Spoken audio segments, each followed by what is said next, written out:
올해 그 첫 해외 방문이었던 인도와 스위스 국빈 방문은 국익을 위해서 의미 있고 또 우리나라를 세계에 알릴 수 있었던 좋은 기회였다고 생각합니다.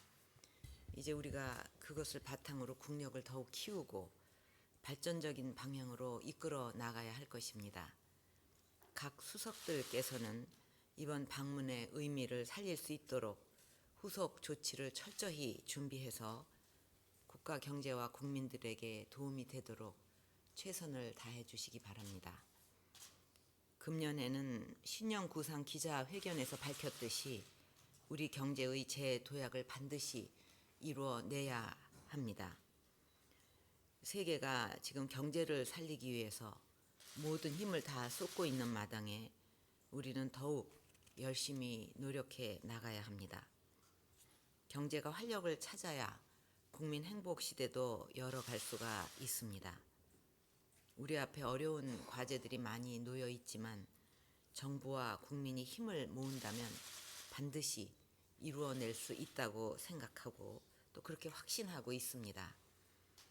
올해 우리 경제가 활성화되고 경제 혁신의 초석을 다지는 해가 될 수 있도록 수석들께서는 애국심과 사명감을 가지고 최선을 다해 주시기 바랍니다. 이번에 카드사에 개인정보 유출 사고가 발생해서 국민들이 큰 불안과 불편을 겪고 계신 데 대해서 정말 안타깝게 생각합니다. 금융회사는 고객의 신뢰와 신용을 기반으로 해야 하는데 절대 있어서는 안 되는 일이 벌어졌습니다. 불과 3년 전에도 비슷한 대량 정보 유출 사고가 발생해서 정부가 대책을 발표했었는데 이번에 이렇게 더 큰 사고가 발생했다는 것은 있을 수 없는 일입니다. 이번에는 다시는 국민들에게 이런 피해가 없도록 철저한 원인 규명과 근본적인 대책이 있어야 하겠습니다. 무엇보다 무분별하게 고객 정보를 수집하고 기본적인 보안 절차를 무시하며 불법 유출된 정보를 활용하는 등의 그동안 누차 지적되어 온 문제들이 고쳐지지 않았습니다. 이것은 그동안의 대응이 고객 중심의 근본적인 대책이 되지 못하고 회사의 이익이 앞섰기 때문이라고 생각합니다. 특히 현재의 정보 제공 동의 방식은 고객이 읽기 힘들 정도의 작은 글씨로 되어 있고 개인 정보 제공에 동의하지 않으면 다음 단계로 진행되지 않아서 사실상 동의를 강요하고 있습니다. 또 계열 회사나 관련 업체 등에도 정보 공유를 하도록 해서 정보 유출의 위험성이 더 커지는 점 등이 문제로 지적이 되고 있습니다. 차제에 개인정보의 수집과 공유, 보관, 관리에 있어서 고객이 불이익을 당하지 않도록 필요한 조치를 강구해 주기 바랍니다. 그리고 본인을 식별하는 데 있어서도 외국의 경우에는 운전면허 번호 등 다양한 그 식별 방법이 활용되고 있는 것으로 압니다. 우리는 주민등록번호가 대다수 거래에 광범위하게 사용되고 있어서 한번 유출이 되면 그 피해가 2차, 3차 피해로 확산될 위험성이 있습니다. 외국의 사례도 참고를 해서 주민등록번호와 함께 개인을 식별할 수 있는 다른 대안은 없는지도 검토해 주기를 바랍니다. 또 이번 카드사 고객정보 유출 사고를 계기로 해서 금융소비자 보호를 더욱 강화할 그 필요성이 절실해진 만큼 금융소비자보호원 관련 입법이 2월 임시국회에서 꼭 통과될 수 있도록 전력을 기울여 주기를 바랍니다. 정부, 지자체, 공공기관 등 공공부문도 많은 양의 개인정보를 축적하고 있습니다. 공공부문의 개인정보 보호 현황을 차제에 다시 한번 점검하기를 바랍니다. 그리고 이런 근본적인 대책과 함께 국민의 불안을 해소할 수 있도록 첫 번째, 이번에 문제가 된 세계 카드사 이외에 다른 회사에서는 개인정보 유출이 없었는지 전 금융회사를 대상으로 철저히 조사를 하고 유출된 정보로 인해서 피해가 발생할 경우에는 카드사가 전액 보상한다는 점을 다시 한번 확실히 하고, 세 번째로 책임 소재를 분명히 가려서 엄중히 책임을 물을 것이라는 점을 다시 한번 강조합니다. 최근 공직자들의 적절하지 못한 발언으로 인해서 국민의 마음에 상처를 주고 불신을 키우는 일들이 벌어지곤 해서 유감스럽게 생각합니다. 사회에 책임 있는 자리에 있는 사람들의 한마디 한마디는 많은 사람들에게 큰 영향을 미치고 책임감과 그 무게가 다른 것입니다. 본인들이 항상 국민의 입장에서 생각하고 국민의 마음을 헤아릴 수 있는 자세를 갖는다면 그 본질을 알 수 있을 것입니다. 그 본질을 파악하지 못하고 개인의 입장을 강변한다면 국민의 마음에 더 상처를 주는 것이라는 것을 잊지 말아야 합니다. 앞으로 국민의 마음에 상처를 주는 발언을 하는 공직자가 없기를 바랍니다.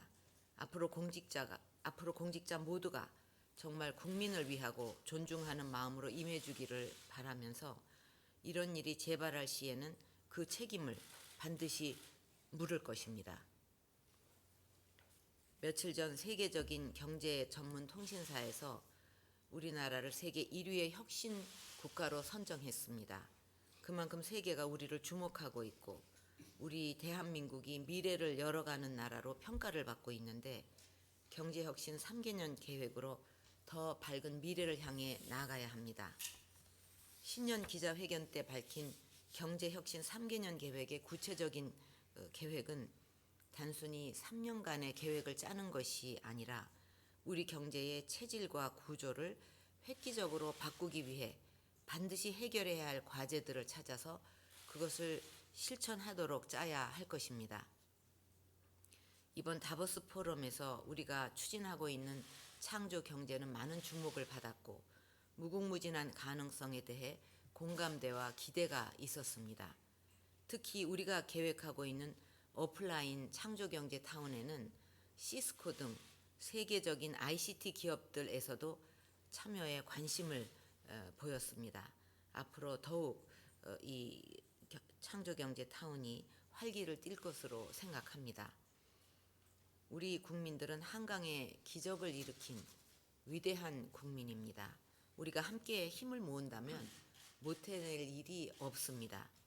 물론 그 과정에서 어렵고 힘든 일이 많이 있을 것입니다. 저도 어렵고 힘든 시절에 다음과 같은 내용의 마음의 글을 쓰면서 어려움을 이겨낸 적이 있습니다. 돌을 깨고 다듬는 사람이 100번이나 바위를 쪼아도 큰 돌덩이는 꿈쩍도 하지 않습니다. 작은 금도 보이지 않습니다. 그러나 101번째 내리쳤을 때 그 바위는 돌로 쫙 갈라집니다. 101번째의 망치질이 그 일을 해낸 것이 아니라 그 전에 있었던 100번의 내리침이 그런 결과를 가져온 것입니다. 이런 내용이었습니다. 지금 어렵고 힘든 모든 젊은이들과 국민들께서 101번째의 망치질로 바위를 깰 수 있는 순간이 와서 소망이 이루어지는 한 해가 될 수 있도록 수석들께서 최선을 다해 주시기 바랍니다. 이번 해외 순방에서 많은 성과가 있었지만 특히 급변하는 세계 경제 속에서 우리 경제가 나아갈 방향을 생각하게 해준 좋은 기회이기도 했습니다. 그중 하나가 원격 건강관리였습니다. 다보스에서 만났던 글로벌 기업 CEO들은 이구동성으로 원격 건강관리 시장의 잠재력을 강조하고 다른 기업보다 한 발 앞서 이 시장을 개척해야 한다고 이야기들을 했습니다. 이들은 모두 임상에 의존하는 현재의 의료 서비스만으로는 평균 수명이 늘고 고령화가 보편화되면서 폭발적으로 증가하고 있는 세계 각국의 의료 수요를 충족시킬 수 없다고 했습니다. 다양한 계층의 의료 수요를 질병을 앓기 전에 미리 파악을 해서 선제적으로 대응하기 위해서는 의료 서비스도 빅데이터 분석을 토대로 해서 소프트웨어를 개발하고 이에 활용도가 제고될 수 있도록 이동성을 높여주는 방향으로 바뀌어야 한다고 보고 있었습니다.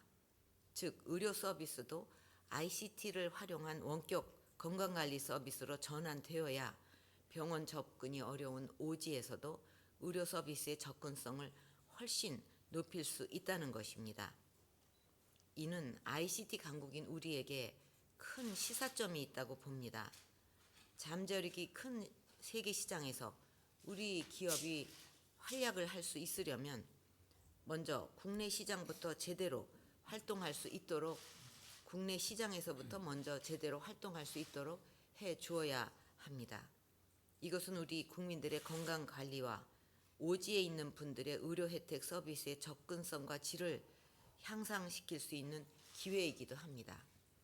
앞으로 큰 시장은 여기에서 나올 수 있다는 점을 우리가 명심을 하고 이 시장을 개척하기 위한 준비, 또 우리가 갖고 있는 잠재력을 사장시켜서는 안 될 것입니다. 지금 의료 서비스에 대한 규제 완화 문제가 논의되고 있는데 ICT 강국인 우리나라는 규제를 터주면 할 수 있는 것이 너무나 많습니다. 전문가를 비롯해서 누구나 말합니다. 결국 서비스 산업에서 일자리가 나온다고, 또 그래야 내수가 산다고 말을 합니다. 서비스 산업의 생산성을 높이고 이것을 고부가 가치화해야 거기서 괜찮은 일자리, 또 우리 청년들이 원하는 일자리가 많이 나온다는 거 모두가 다 알고 있습니다. 그런데 정작 서비스 산업에서 일자리가 생길 만한 곳은 모두 이념과 오해, 편견 등으로 막아 놓는다면 그런 상황에서 좋은 일자리를 만든다는 것은 모순에 가깝습니다. 이것은 마치 발목을 꼭 잡아놓고 왜 뛰지 않느냐고 말하는 것과 같은 것입니다. 관광, 의료, 교육, 소프트웨어, 금융 등 좋은 일자리를 만들기 위해서 TF까지 구성하고 대통령이 규제개혁 장관회의까지 주재를 해도 법이 통과되지 않으면 방법이 없습니다. 좋은 일자리를 많이 만들어서 고용률 70%를 달성하려면 우리가 모든 정성과 노력을 다해야 합니다. 노력과 정성은 할 수 있는 노력은 기울이지 않고 이것이 하늘에서 뚝 떨어지기를, 땅에서 솟기를 기다린다는 것은 말이 되지 않지 않습니까? 눈앞에 좋은 일자리를 만들 수 있는 방법이 훤히 보이고 있는데 규제와 법에 가로막혀서 못하게 된다면 얼마나 억울하고 안타까운 일입니까? 수석들께서는 의료 서비스를 포함해서 서비스 산업의 규제 완화의 필요성에 대해 국민의 공감대를 확산하고 법안이 통과할 수 있도록 최선을 다해 주시기 바랍니다. 이것을 우리가 해내지 못한다면 좋은 일자리는 만들 수가 없다고 봐도 과언이 아닙니다. 민족 최대의 명절인 설이 나흘 앞으로 다가왔습니다. 아직 체감 경기가 크게 개선되지 않아서 설을 맞이하는 서민들이 느끼는 어려움이 클 것입니다. 서민들께서 조금이라도 넉넉하게 설 연휴를 보내실 수 있도록 지난번 발표한 설 민생 안정 대책을 차질 없이 추진해 주기를 바랍니다. 설 연휴를 앞두고 고병원성 조류 인플루엔자가 확산되고 있어서 걱정스럽습니다. 바이러스 유입 원인으로 추정되고 있는 철새가 전국에 걸쳐서 분포하고 있어 보다 철저하고 체계적인 대응이 필요합니다. 더욱이 전국적으로 많은 국민들이 대이동할 것으로 예상되는 설 연휴가 시작되기 전에 철저한 소독이 필요하다고 봅니다. 그래서 오늘 아침 6시부로 경기, 충남북 등에 긴급히 일시 이동 중지 명령이 발령되었는데 이것을 계기로 철저한 소독이 이루어질 수 있도록 농림축산식품부를 중심으로 관계부처, 지자체가 적극 노력해 주기를 바랍니다. 철새 유입을 통제할 수 없는 상황에서 AI 확산을 막는 가장 효과적인 방안은 역시 축사 내로 유입되지 않도록 축사 안팎, 출입 차량 등을 철저히 소독하는 것입니다. 축산 농가에서 적기에 축사를 소독할 수 있도록 철새 이동 경로 등에 대한 정보와 함께 구체적인 소독 요령 등을 신속히 전파해 주기를 바랍니다. 관계부처에서는 살처분 보상금과 경영 안정자금 등을 신속하게 지급하고 재산세 감면 및 유예 등 피해 농가의 경영 안정과 조속한 재기를 지원하는 데 최대한 노력해야 할 것입니다. 설 연휴 기간에도 많은 분들이 쉬지를 못하고 AI 확산 방지를 위해서 일을 하셔야 될 것 같습니다. 과로 등으로 다른 어려움을 겪는 일이 없도록 잘 챙기기를 바라고, 또 국민들께서도 AI 방역 때문에 교통 등에서 다소 불편하시더라도 협조를 잘 해주시면 감사하겠습니다. 이상입니다.